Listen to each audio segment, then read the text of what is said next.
Okay, so my name is JoLee Sasakamoose, and I'm going to speak to you today about utilizing the cultural responsiveness framework to develop a strengths-based, trauma-informed practice, and to also help people understand the practitioner's role in Indigenous well-being.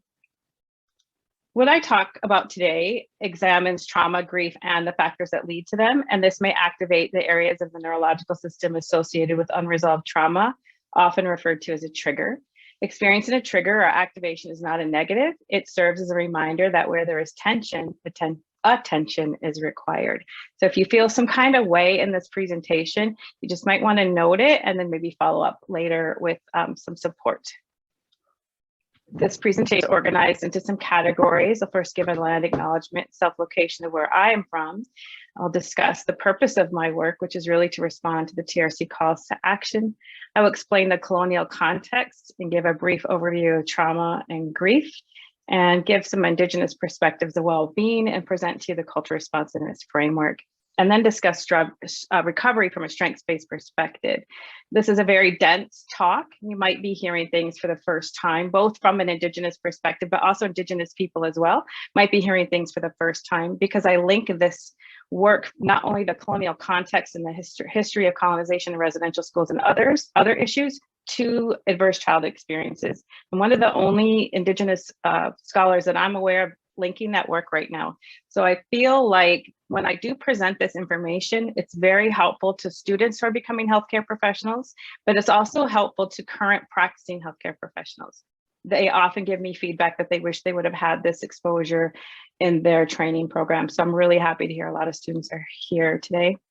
I want to thank the elder for that beautiful prayer and opening, and just let you know that I work in Treaty 4 and 6 in Saskatchewan, which is the homeland of the Nihiwak, the Anishinaabe, the Dakota, Lakota, and the homeland of the Métis.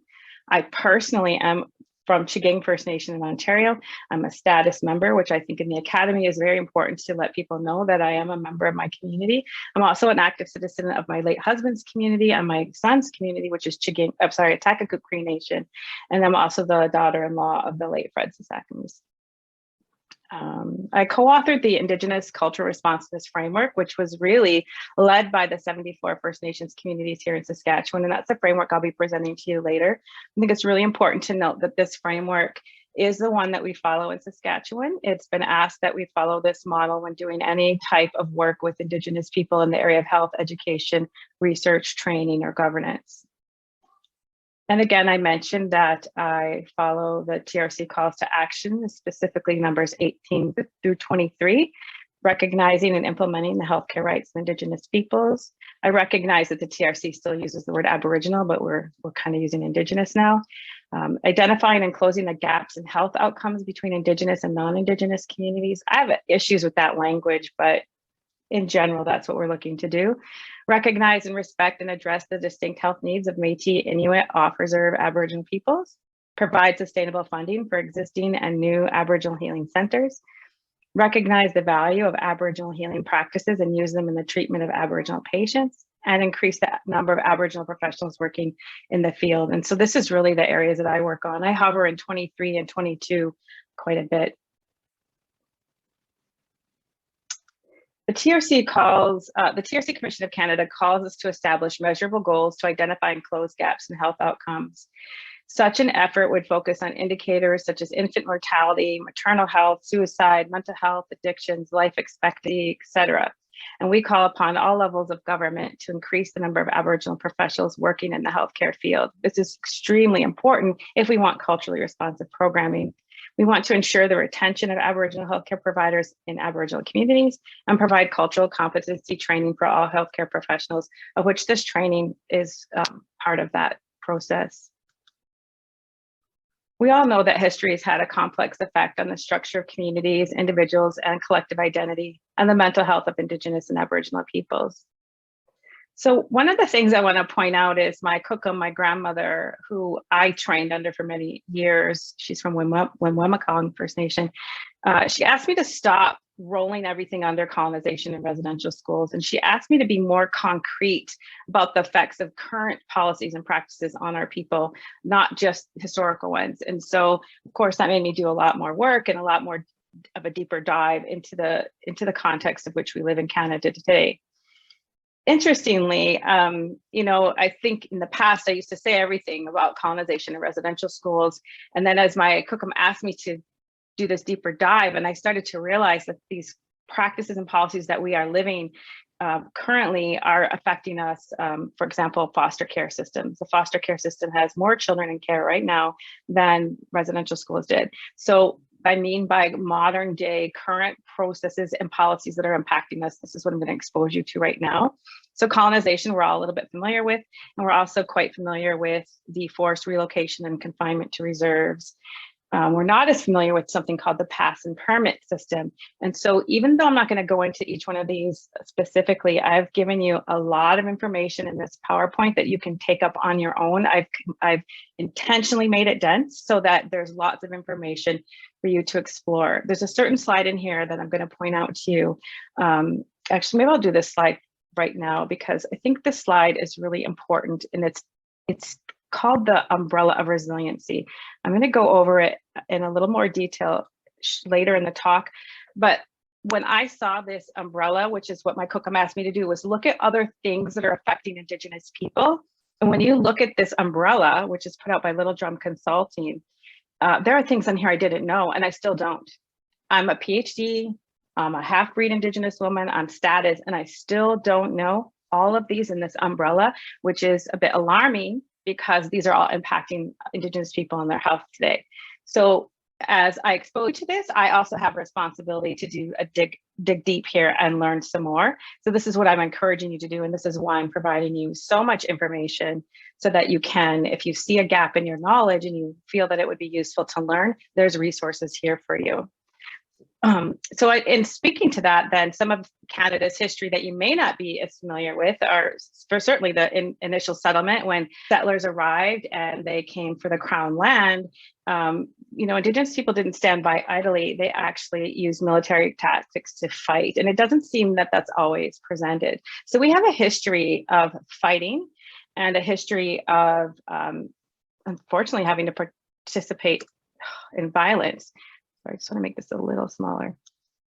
In the 1800s is when the treaties came in Canada, and some First Nations communities were under a lot of pressure and coercion in order to make these relationships with the government.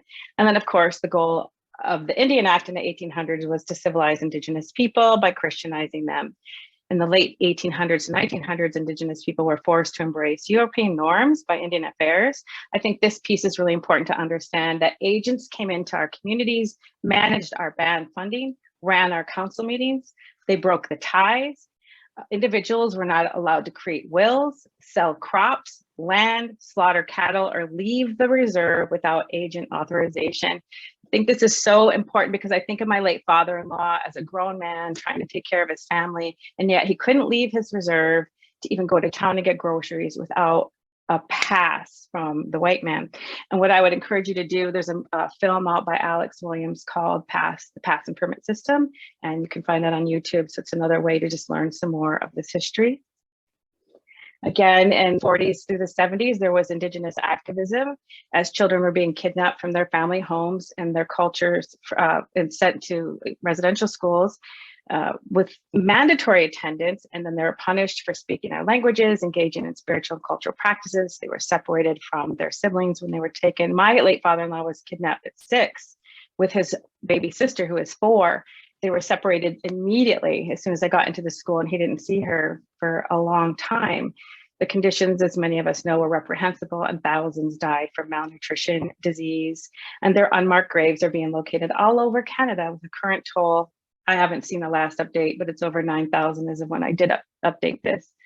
Death rates reached as high as a reported 69% in some institutions. We all know this is deplorable, but what I'm trying to point out is this is trauma from way back. We're talking about historical trauma, and this is how it's affected Indigenous people.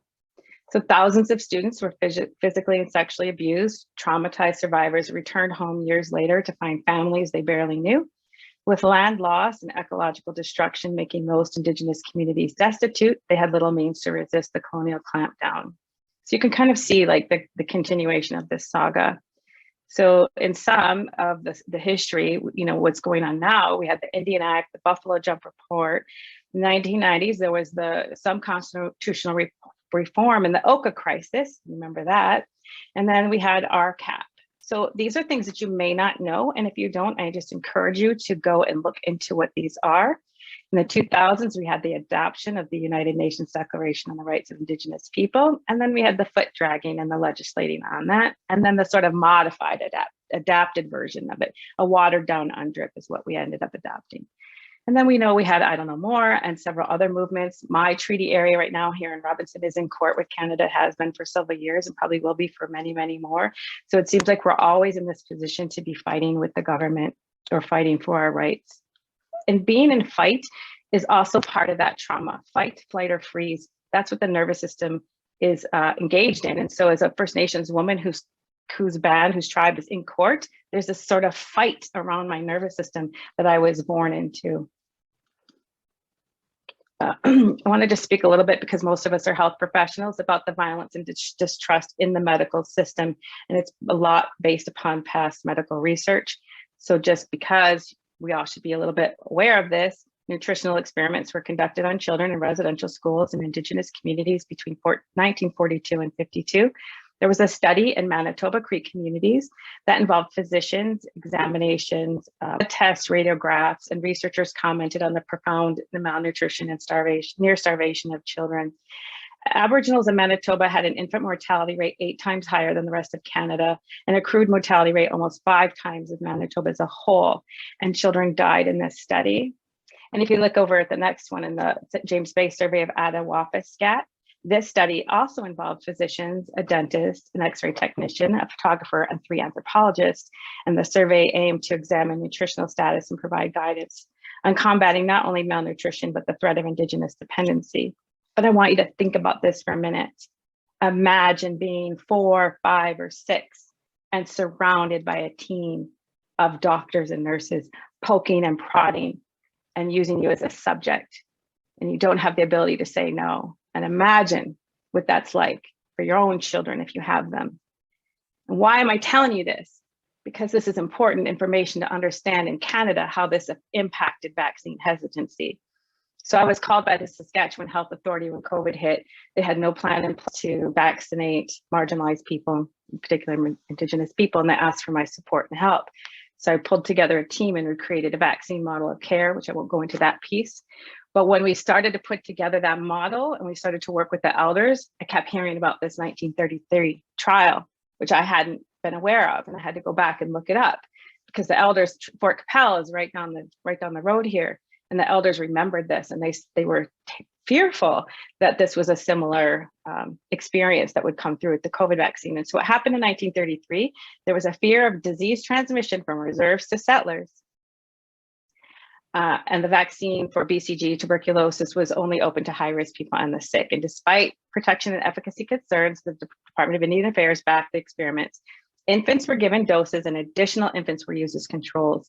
Despite the vaccination itself shielding most infants from the disease, almost 1 in 5 children in the study died of poverty-related illnesses. And what that said to our people, to First Nations and Indigenous people, is that vaccine success does not erase the concerning motivations and methods of the trial and the implication that Indigenous lives were considered of lesser value than settler lives. And that has been burned in the memory of our people in this region. And so when we were trying to create a vaccine plan, we had to hear about this over and over again.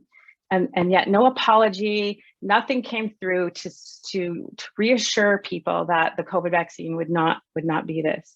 So we did what we could to support the development of the vaccine model, which, by the way, was very successful. Time 2 had 100% uptake, but that's another story. I'm going to show you a photograph. I'm going to take a moment of silence for this photograph. What you're looking at is the Marieval Indian Residential School, which operated from 1899 to 1997 in the area where Cowessess First Nation is now located, which is just a few clicks from here, about 140 kilometers. So children from First Nations in southern Saskatchewan and southern Manitoba attended this school, and then the Cowessess took it over the cemetery. This is a cemetery, I'm sorry, I should have said that. This is a cemetery where unmarked children's graves were found in June of 2021. I think there were 871. I got a call about 48 hours before the number came out asking if one of the counselors in town, and I was asked if I could help find elders and therapists and anyone that could be available to start seeing clients out of this community, because the number was going to come out of how many graves there were. And they were speculating 300 to 400. And then the day that the sonogram number came out, it was 871. And I think everyone in the country went into shock, but certainly in our region. And we saw numerous people coming forward asking for help and support. And I want to be really honest here. In the frontline service organizations, a lot of the people coming forward were not Indigenous. They were immigrants and newcomers to Canada who had learned one thing and then saw this and did not know how to process it. And they had a lot of struggle. When you see this picture and you see this work and you understand like what it was like to be there to observe this, one of the things that this photograph is actually my son and I. I did not know this picture was taken when I was at the cemetery, and the next day it showed up in the BBC News. And when I saw the picture, I was actually a bit stunned at how much that day impacted us, and then my son in particular. So what I want to say about this is when you have this amount of graves emerging, what I was saying about being at this place, it's like looking at the photograph is one thing, but one of the sad parts of this day was when they started sonogramming and they expected bodies, full-size bodies. And every time they sonogram, they would just come up with these small little bodies. And they started to realize it was the children. I'm a gardener. One of the things that I noticed when I got here was that these rows were perfect, flawless. And the church is trying to say they don't even know who's buried there. I find that a little bit hard to believe. And the other thing that was really astounding about when I walked through here with some of the people from the community, this is really hard to say, but one of the things that was shared with me was that each one of these is a grave site of a child, but there also are multiple. So what they did was they put a body.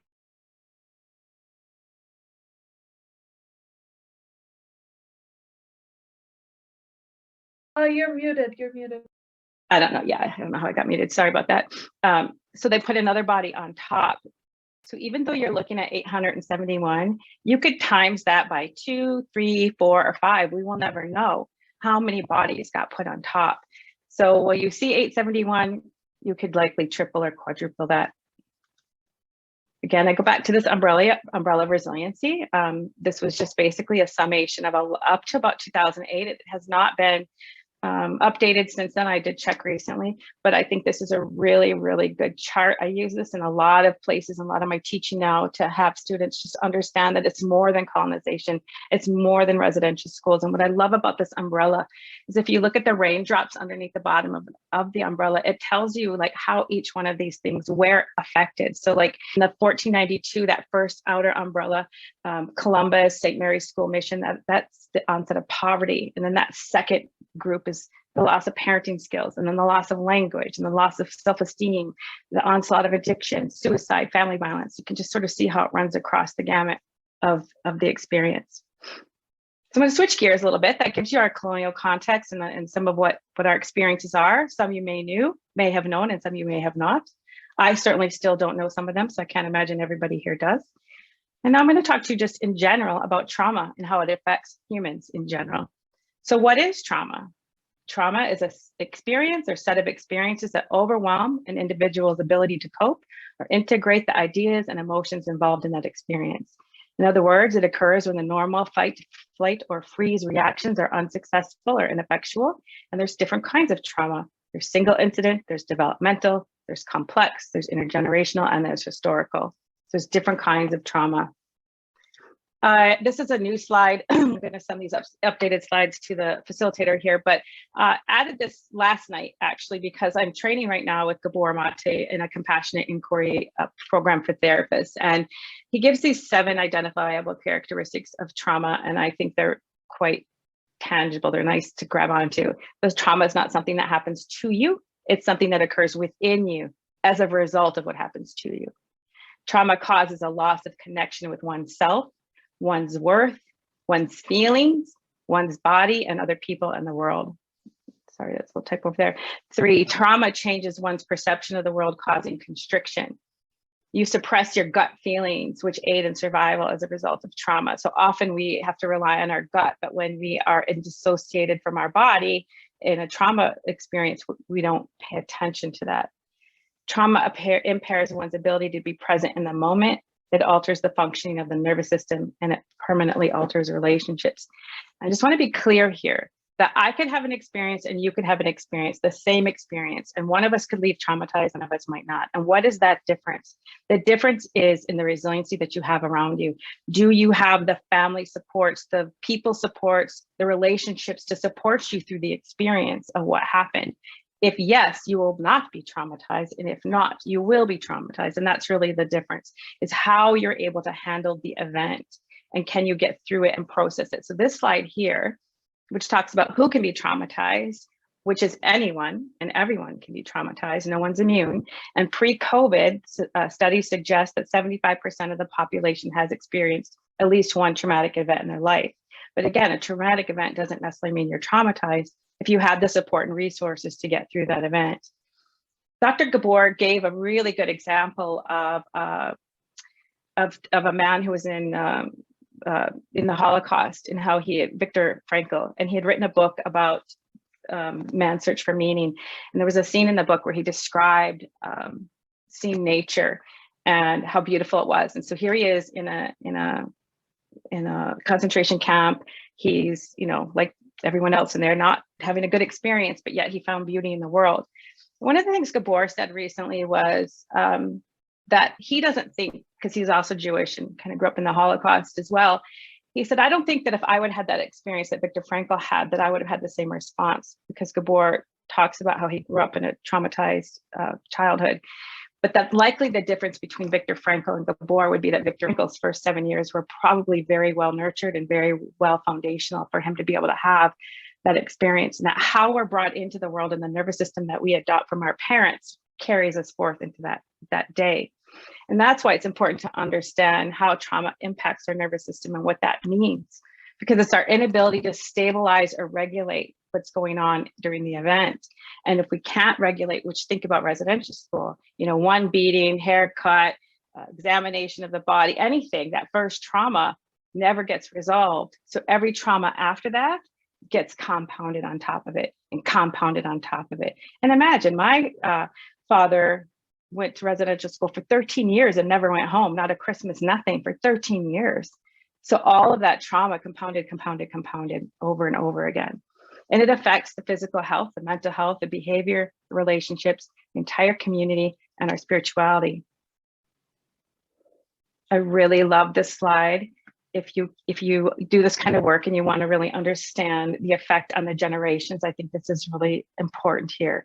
So that first generation, if you look across, you have generation 1, 2, and 3. And if you go up, you look at how it affected the individual, the family, the community, and the nation. And so that first generation, when children were kidnapped for parents, they were denied their identity, their culture was suppressed, they were physically and sexually abused. They manifested in low self-esteem, mental health problems, and difficulty parenting in later life, which is understandable. So that's at the individual level.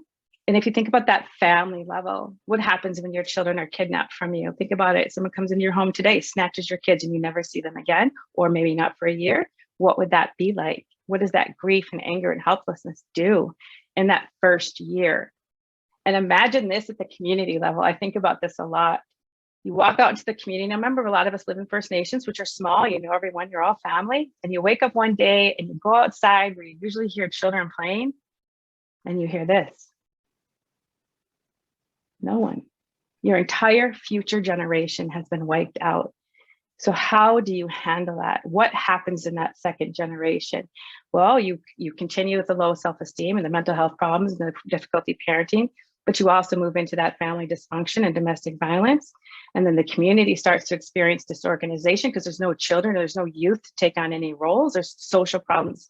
And then at the nation level, we're already disempowered. We've got the Indian Act, we've got genocide, we've got all these things coming from top down, and then we've got this experience within our own families. So you can kind of understand that trauma being compounded over time and not being resolved, the children being kidnapped, there's no answer to any of this. There's no resolution. The policies are still doing this to us. We're still seeing this in foster care systems now. And speaking of foster care systems, I'm going to skip a slide for a second and go to this one. I used to just present the slide on percentage of children in foster care who are Indigenous. And I did try to find incarceration rates for Indigenous people nationally. It is very difficult. I was at least able to pull out Saskatchewan just for comparison. But if you look at the percentage of people who are Aboriginal in each of our provinces in Canada, for example, you're in BC, we'll do BC, 5.9% of the population. But how many percent of the children are in foster care that are Aboriginal? 56%. In Alberta, it's 73 compared to 6.5. And in lovely Saskatchewan, we have 87% of our Aboriginal children in care, with 16% of the population being Aboriginal. And I'm just going to cross over here. Let's look at the incarceration rates. They're really not that different. And so if anyone knows the slogan for Narcotics Anonymous, jails, institutions, and death, oh my, what happens when you're institutionalized in a residential school is you learn to live institutionalized and you resonate towards institutionalization because your nervous system has been programmed for that. So what does all this mean when we have all this trauma as a child? This study is called the Adverse Childhood Experiences Study. And I think this is what sets my research a little bit apart from everyone else, is that I really want to link this to what the ACEs are, Adverse Childhood Experiences. This is one of the most well-studied pieces of evidence out there. It's got over 17,000 adults that participated in the survey. And what does it say? It says that when adverse child experiences are had in childhood, they lead to a disrupted neurodevelopment, which leads to social, emotional, and cognitive impairment. And such impairment leads to the adoption of health risk behavior, which in turn leads to disease, disability, social problems, and potentially early death. And so one of the things that the ACE says, when you take the ACE, it's 10 questions, and actually the questions do need to be decolonized, but they're questions like, did you have an incarcerated parent or a deceased parent? There's a lot of 10 set questions, and then they say if you have a 6 or higher, you could potentially manifest in some of these chronic illnesses in adulthood. Now, yes, you can put some prevention in place, and yes, you can disrupt this, but I just want to point out that if you do not, then you will likely manifest in heart disease, diabetes, and potentially other issues. This is scientifically validated. The issue that I have with this is that this material has been published in major medical journals for at least 25 years, and no one questions it scientifically. And while the research has been done in this, without a doubt, it is still not taught in medical, psychology, education, law, corrections, governance, or policy. We do not implement what we know. And what we know is this: the architecture of the brain is formed through an ongoing process that begins before birth, continues into adulthood, and builds either a robust or fragile foundation for all the health and learning to come.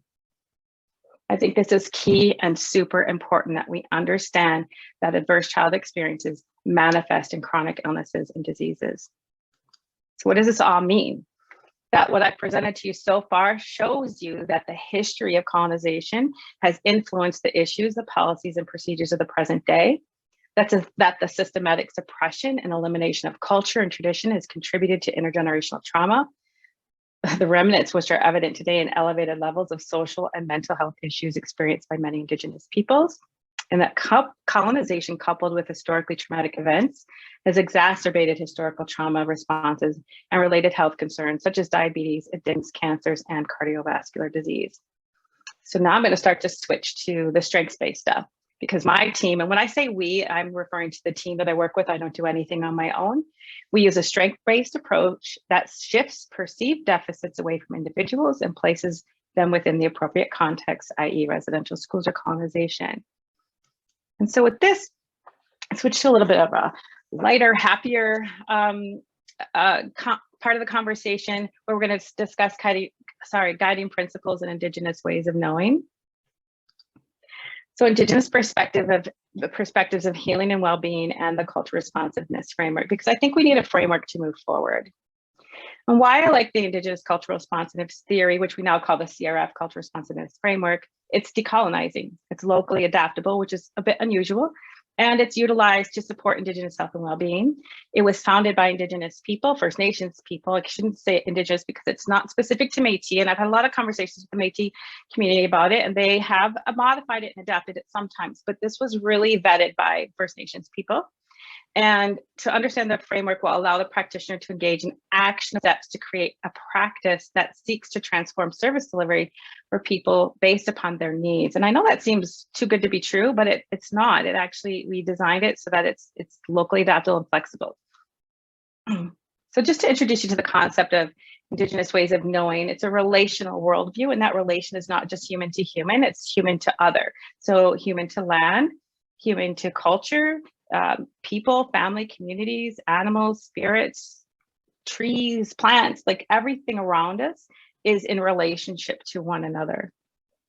The CRF, the Cultural Responsiveness Framework, has 3 strategic directions and 4 protective mechanisms.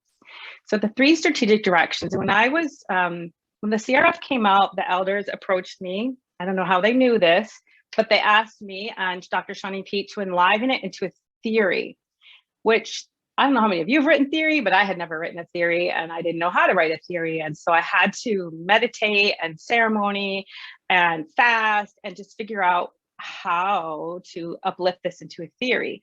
And while I was doing that, those 3 strategic directions became a mantra for me. And so almost everything I do now is with those in mind. Is what I'm doing, 1, restoring Indigenous community-based health and wellness systems or some modification of that? Is it establishing a middle ground for engagement between mainstream and Indigenous systems and worldviews? And that middle ground is really, really important. Willie Ermine speaks to the middle ground. He's an elder out of Sturgeon Lake here in Saskatchewan. And it's also the place where we use this other concept called two-eyed seeing, which I'll go into a little bit later. And that 3rd strategic direction is to transform that mainstream service delivery to be culturally responsive. And then how do we do that? We have these protective factors. We are trauma informed, that's the first one. We are community specific or locally adapted. And how we do that, once we get into that middle ground, we make sure that we position the community or the entity that we're working with, their ways of knowing first, whatever those ways are. And then the other protective factor is that we're strengths-based. And then we're spiritually grounded by enacting the spiritual protocols of the people that we're working with. So those 4 protective factors built right in. It's a beautiful model. You could adapt it to anything. I'll just speak a little bit more on those ethical spaces, two-eyed seeing concepts that are in this sort of middle area right here, where you see that ethical space middle ground. Excuse me. What Willie Ermine calls it is that cooperative spirit between Indigenous peoples and Western institutions in order to create new currents of thought. And then from the two-eyed seeing perspective, it's to use the strengths of Indigenous knowledge and the strengths of Western-based practices. And I put in evidence-based, that's my addition to that. And then my former PhD student, who's now a doctor, Dr. Carrie LaValle, and I, in her work with Learns and Addiction, came up with this idea of harmonizing, because often we talk about straddling 2 worlds and we talk about this sort of like pulling apart. But what we realized when working with elders in the area of addiction and healing is that there's an actual harmonization that occurs. And that's why I started to use the word evidence-based Western practices, because first of all, don't bring it to us if it doesn't have Western evidence behind it. And if you do bring it to us and it has Western evidence behind it and it's not harmonizing with us culturally, then we get to toss it out. Whether it has your evidence or not, if it's not working culturally for that community or that group, it can go, and our own ways of knowing may be what comes in. And this is really important here, because I feel like often we're forced to choose the Western evidence over because of the evidence, but that harmonization piece, if it doesn't jive with the culture, we toss it out and we shouldn't feel bad about it. So that trauma-informed perspective, practitioners must consider the intergenerational impact of colonization and its associated negative impacts. When I work with physicians who've been practicing 10, 20 years, they don't even realize that the history of those intergenerational impacts are what's causing what's going on in their patients or clients today. They don't see the link. I'm hoping today after this workshop, you at least see the link. What is a trauma-informed practice? First of all, trauma-informed services do not need to be focused on treating symptoms or syndromes or related trauma. A post-office can become trauma-informed. My former university, my alma mater, where I got my PhD, is Michigan State University, where Dr. Nazar was raping women for over 20, 25 years.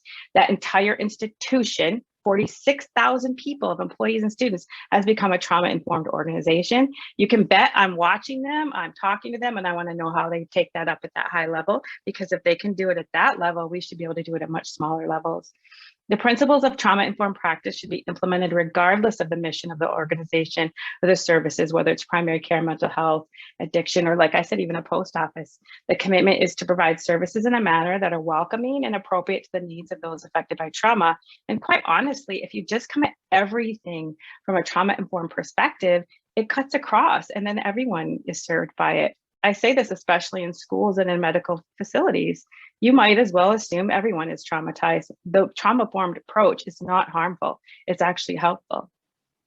So a trauma-informed service provider, system, or organization, first of all, would realize the widespread impact of trauma and then recognize the signs and symptoms in their staff and their clients and their patients and residents and anyone involved. So that's fight, flight, freeze, and then there's fawn. There's a couple other ones. And then respond by integrating knowledge about trauma into policies, procedures, practices, and settings. I think during COVID, we saw a lot of, it wasn't necessarily called trauma response, but we saw a lot of tenderness and compassion around modifying things for people that seemed trauma respectful. I just think if we could keep carrying some of that forward, some of those behaviors, it would be helpful. Core trauma-informed principles acknowledge and recognize that trauma is pervasive, provide safety, trust, choice and control, compassion, collaboration, and is strengths-based. So what do we need to do to integrate trauma-informed principles? We should consider power and control, whose needs are being served. This is really interesting because I mostly teach at the graduate level. Most of my students are currently teachers in the system or principals or frontline workers. And they don't see themselves as people who are powerful at all. And what I always have to try to instill in them, and any of us, nurses, doctors, is how much power we actually have that we don't feel that we have, but in comparison to the client or the student, we are really powerful. And anything we say or do can either build the helpful way or knock it down. And so, for example, as a physician or a nurse, you could say something negative about the health not changing, or, oh, you're going to be diabetic if you keep that up. And that implants a seed. And that's a seed that's really hard to come by. You could just as easily say, you know what, you're going to get better. I know it. And that also plants a seed. So it's doing with and not doing to, explaining what, why, and how, offering real choices, being flexible. This one is so important, the focusing on strengths and not deficits. Actually, if you read the culture responsiveness framework, that's one of the things that the people in this region have said. We don't want any more deficit-based research. We're sick of it. It does not mean we don't want to know the dark side. It doesn't mean we don't want to understand it, but we just don't want to continue to pursue deficit-based research. Our trauma-informed principles include nonviolence, building safety skills, and a commitment to a higher purpose. Obviously, emotional intelligence and management skills, social learning, open communication, social responsibility. These seem like really common sense things, but if you look at our world, it's not happening. What makes us well versus what makes us sick. So also from an Indigenous perspective, Indigenous scholars and communities are asking for strengths-based approaches, no more deficit-based research. So what we are being asked to attempt to identify the resources individuals already have in order to focus positively on addressing the problems, and a model that's focused on developing the assets. As people develop greater awareness of their own strengths, they will be able to take control of their lives and make appropriate decisions to empower themselves. We also need to look for opportunities for growth. Now, this is again going to strengths-based piece. This does not imply we ignore the realities and the negative consequences by any stretch of the imagination. Every piece of my work is contextualized in the history, but instead we focus on the positives. Rather, the strengths-based facilitates healing by building on the pathways to resilience. So it's always coming from that hope lens of positivity, but not toxic positivity. Okay, so I'm going to give you this cycle because I love it, and I give it to teachers a lot who can engage in this almost immediately. You have two cycles. One that we're almost all operating from is that deficit cycle. We have a negative experience, we lower our expectations, which if you think about it in a child, in school, for example, maybe Johnny does something wrong or has a negative experience, and then the teacher lowers their expectations, and everybody just labels Johnny and kind of reaffirms those negative behaviors and focuses on Johnny's bad behavior, labeling him, and it just goes in this cycle. What I love about the figure 2 is that you can disrupt figure 1 at any stage with this model. As soon as there's a negative experience or you're caught yourself in that deficit cycle, identify strengths. How did Johnny get here? What did Johnny do today that is, positive? There's got to be something. And then focus on those strengths and then give opportunities to reinforce and validate that strength. And of course, there'll be relapse or fallback as part of recovery. And then you just keep disrupting it, identifying strengths and getting through that positive cycle. I do this in my own parenting. I do this in my own personal life. When I find myself getting really irked about something, I go back and I find the strengths and I disrupt that cycle. I think it's really important to have a tool that we can use if we catch ourselves in the cycle. I also say this: you cannot go and be strengths-based at your job and in your teaching and in your work and in your practice if you're not doing it in your own life. Everything I'm presenting to you really needs to start within, with yourself. Then you can branch out to your wider family. Then you can branch out to your wider community. But you really need to get mastery of being strengths-based and trauma-informed in yourself first. And I'm going to give you this chart. I love this chart. I started using it about 2 years ago. And it has 2 different sets of words. It has strengths-based concepts and deficit-based concepts. And what I ask you to do is take this chart, start at either side, read the deficit-based for good 5-10 minutes. Just look them over and see where they land in your body and how you feel when you read these words.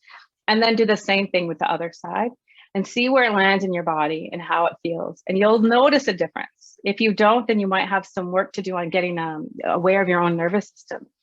And then what I do for myself, when I went through this chart, I saw a couple areas that I was not in the strengths-based side. And one of them, because I'm a therapist, was in the about halfway down. You have focused and strengths-based, and you have deficit behavior focus. You have behavior focus under deficit-based. And I typically have been a behavior-focused therapist. So I have had and am in the process of really learning about the process-focused approach to therapy. This is my responsibility. So if you see something in the chart and you're like, hey, I'm more on this side, what do I need to do to get to that side? What do I need to learn to get to the strengths-based side?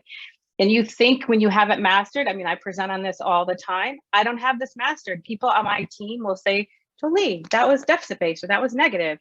And I have to be reframed too. Again, this is a practice. This is a skill set. This is not going to come overnight. And it's always refining and always learning more. So it's a paradigm shift. Instead of examining deficits, learn to discover strengths. Instead of using evidence absent of Indigenous worldviews and values, use Indigenous knowledge and sets a foundation for evidence. Use that two-eyed seeing, use that harmonization, use our work to support you.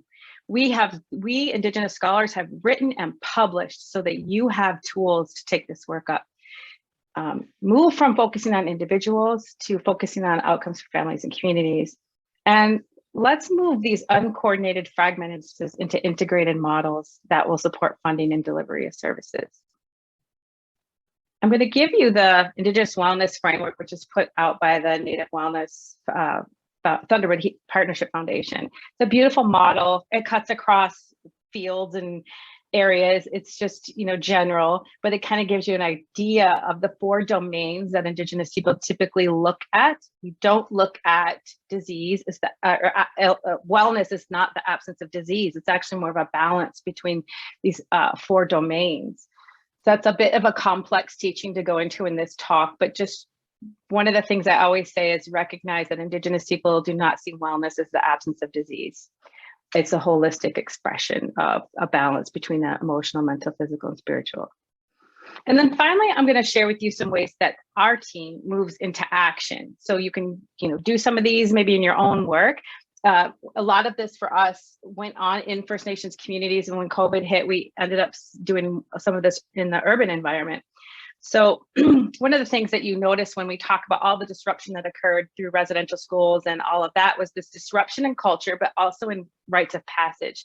One of the protective mechanisms that I feel happens with our culture is that from the moment we're conceived, even before conception, through birth to death, we have ceremonies at every stage. So when my son was born, he had a singing in ceremony. Then shortly after, he had a naming ceremony. Then right after that, we had a placenta burial ceremony where the whole community came together to talk about what gifts that they would give my son. And then his placenta was buried into the land. And so that was another ceremony. Each of these rites of passage serves as a protective factor because it gives us especially as we get older and you go into the women's teachings, the men's teachings, and you start to learn how to behave as a male and behave as a female, or if you're an other gender, we have those teachings too. And then how to respect your body, how to respect the other's body. And when you're taught that way and your community is expecting that of you, you will act accordingly. But we don't have those teachings anymore. Or we have them, but they've been disrupted for many of us, as you can see from our history. So moving into action for us, for our team, means adopting an Indigenous approach and realizing that not one approach will be all-encompassing because there's a diversity and complexity of community and cultural contexts. But there are guiding principles present, and for me, that's the CRF model. It provides an overarching framework to plan, develop, execute, and evaluate programs to support Indigenous people.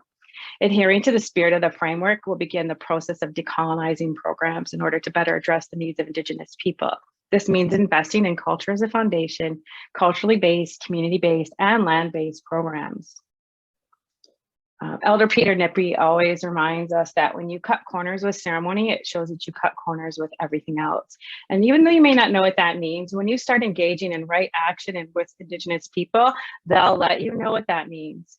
So here's some examples of how our team focuses on resiliencies. First of all, our team is made up of elders, knowledge keepers, community members, community leaders, program facilitators, evaluators, peers, like you name it. We include everybody on our team so that there's really not there's not an absent voice. So when we get our partnerships, we work with community to plan a program. Sometimes community comes to us, sometimes they see what we're doing and they ask us to join in. Like, it just depends on how we engage with community, how they've come to us.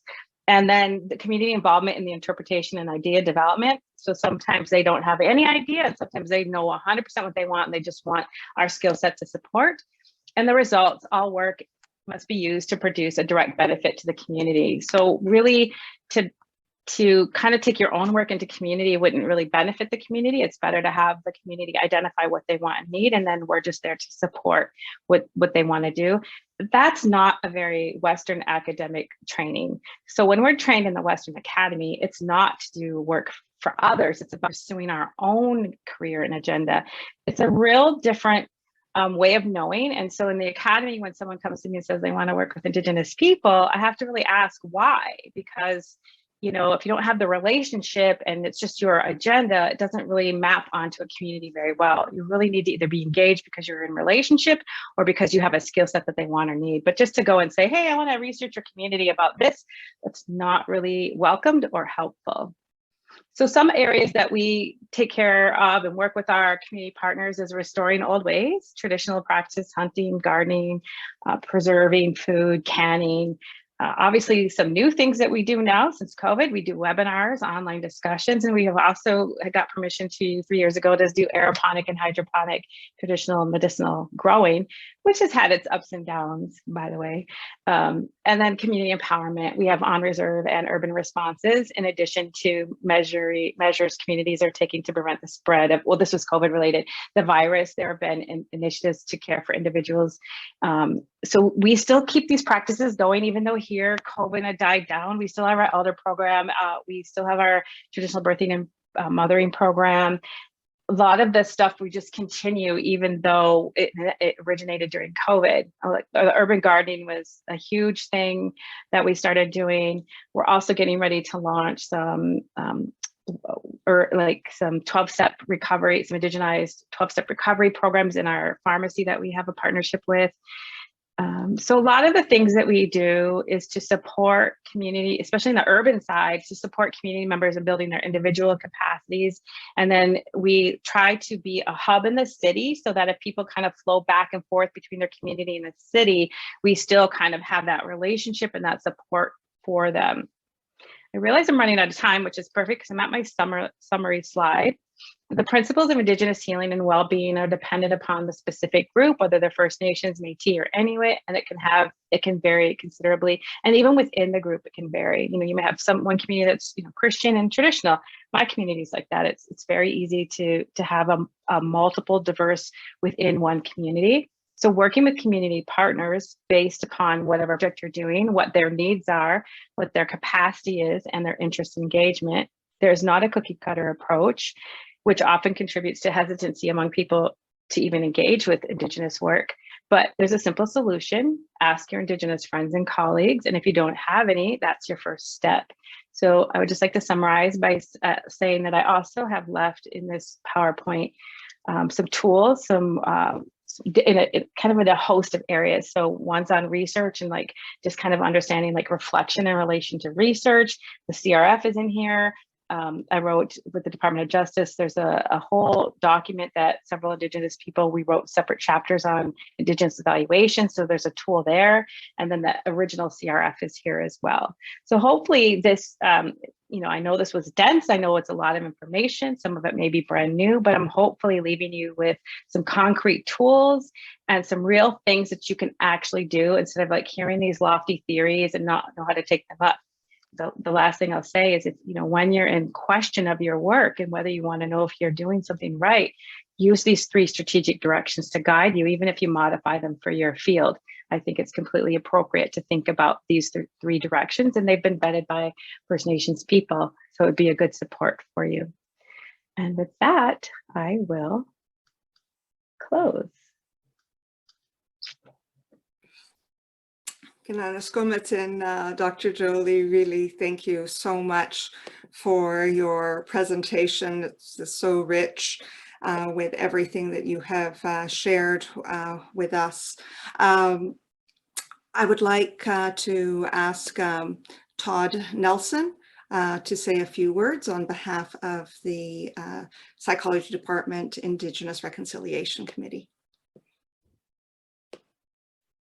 Hi, my name is Todd Nelson. I am an SFU undergraduate student studying behavioral neuroscience and a student representative on the Indigenous Reconciliation Committee.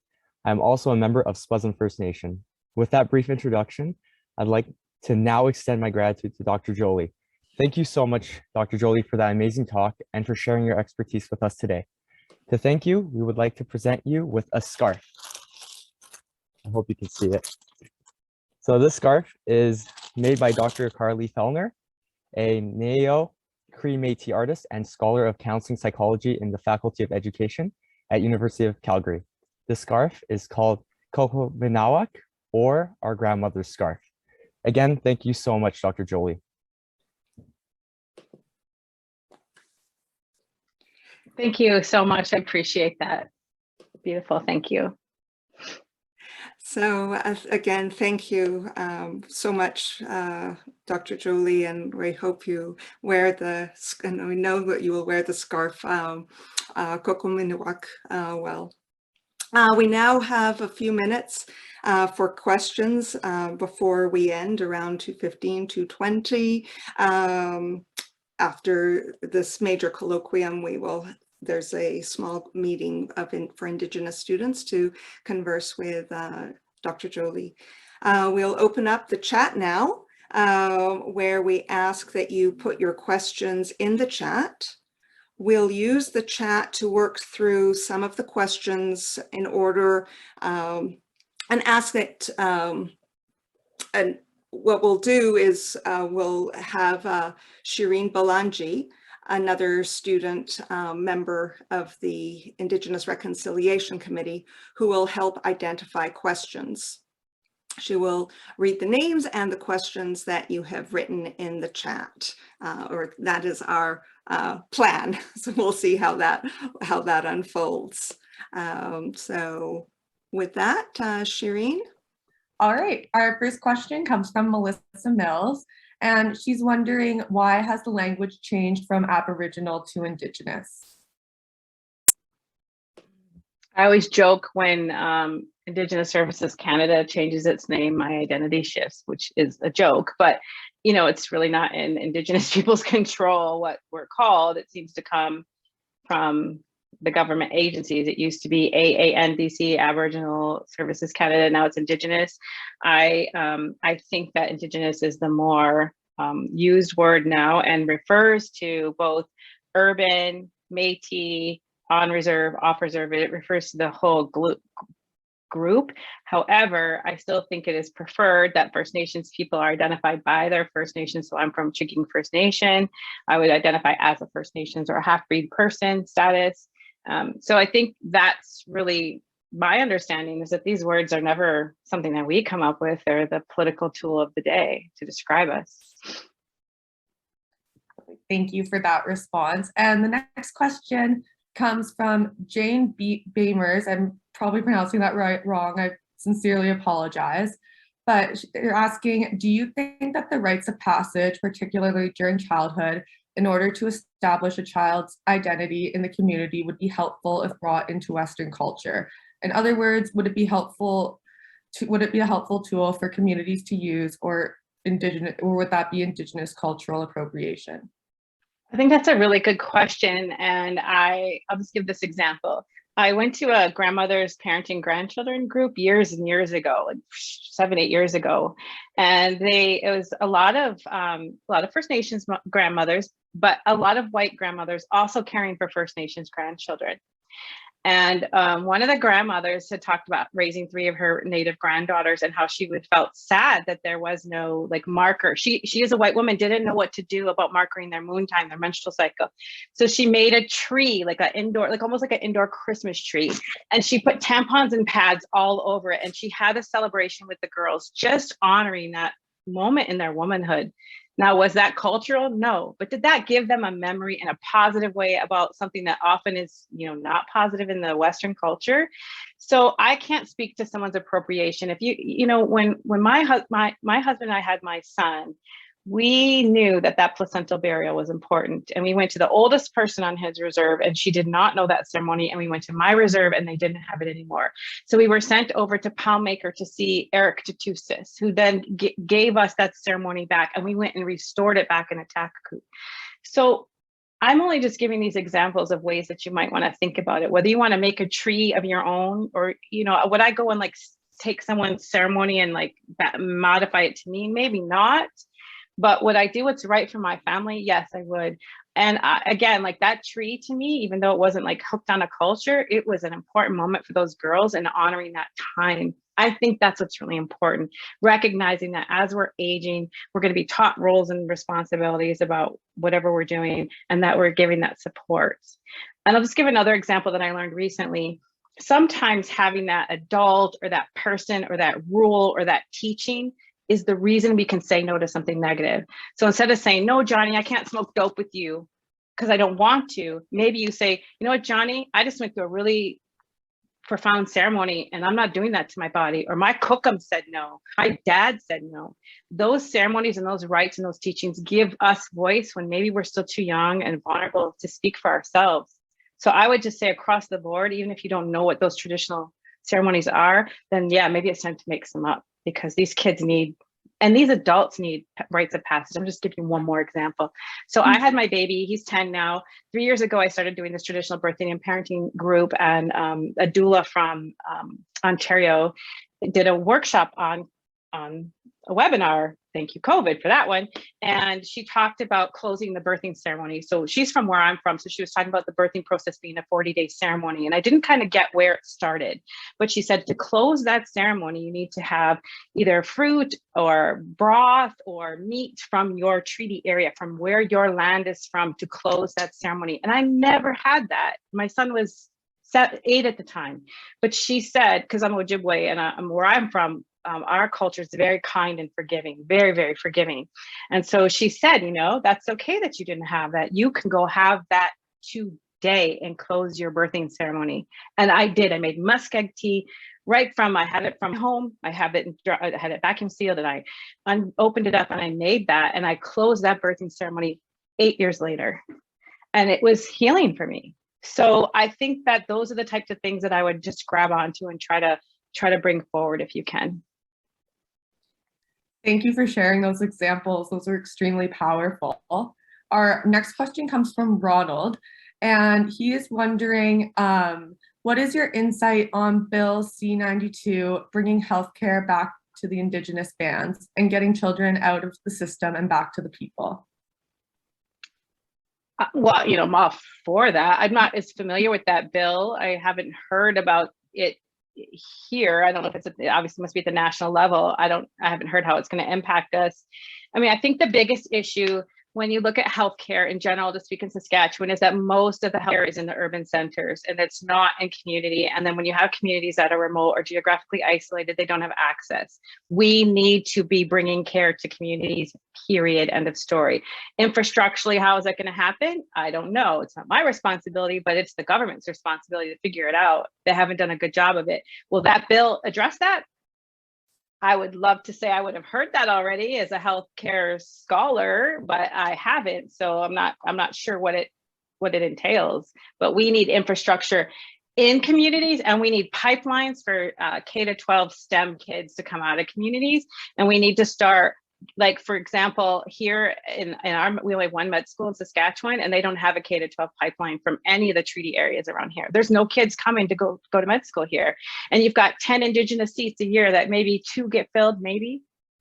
Like, that's unacceptable. Why is no one addressing that? So those are the types of things I think people need to think about, those kinds of issues, that a bill alone is not going to resolve that problem. That bill is not going to resolve that pipeline. So I think people need to think a little bit bigger. And then, of course, Cindy Blackstock's work. I mean, if you want to help get kids out of care, support Cindy Blackstock, because she's taken the leadership role in all of that for all of us. Yes, I agree. Her work has been so influential and so powerful. Those are all the questions I currently have in the chat. If anyone wants to add any more or anything like that.